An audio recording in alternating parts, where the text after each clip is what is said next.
تأتي في شباك بابا مالك. 30 هدف في الأهلي، 30 هدف في صلال، يعني ما فيش دفاع أحسن من الآخر. سلامات، يا ساتر يا ساتر يا ساتر.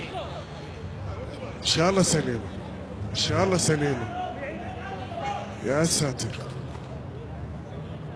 يا ساتر، سليمة إن شاء الله. جواد حناش، ياسين الشيخاوي. أوه أوه أوه أوه أوه، اصطدام بالرأس ما بين اللاعبين ووقوع بهذه الصورة مؤلمة جدا. نطمن عليهم إن شاء الله. سليمة يا شيخاوي، سليمة يا جواد حناش بإذن الله تعالى، بعد أن يتلقوا العلاج. وقوع على أرضية الملعب، الضرب بالرأس أو الضربات الرأسية تسبب بعضا من افتقاد التركيز، بعضا من الدوار، ولذلك نأمل أن يكون اللاعبين لا يشكو من ذلك. ياسين الشيخاوي يبدو بصورة جيدة الآن.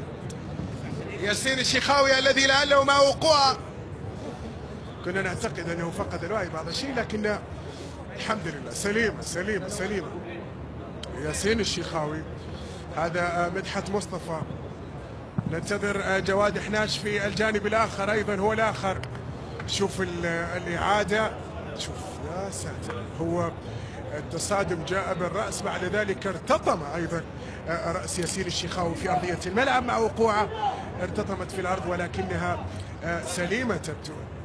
اللاعب يتوقف من أجل تلقي العلاج لياسين الشيخاوي وجواد حناش. الجهاز الطبي في النادي الأهلي وكذلك في صلال. الإشارة من بابا مالك بأن جواد حناش لن يستطيع إكمال اللقاء، بينما ياسين الشيخاوي يقف الآن برفقة الجهاز الطبي.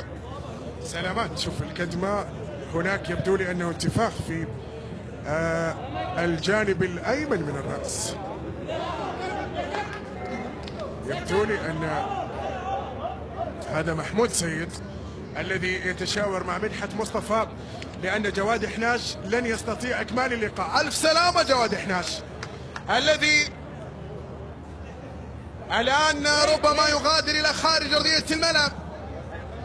لدى محمود سيد عدد من البدلاء، ربما يكون عمر إبراهيم أقربهم. عمر إبراهيم ربما يكون هو المدافع القادم وهو البديل لجواد حناش.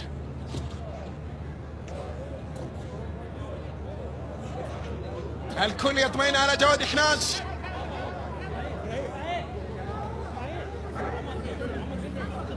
يغادر إلى خارج أرضية الملعب قرابة الدقيقتين، توقف من خلال الوقت. هنا ياسين الشيخاوي الذي كما هو واضح تأثر بعد الاصطدام مع جواد حناش في اللقطة الماضية، كدمة واضحة، لكن هنا جواد حناش يبدو بصورة جيدة.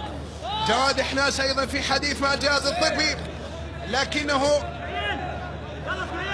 لعله لن يستطيع إكمال اللقاء. اللاعب يستأنف.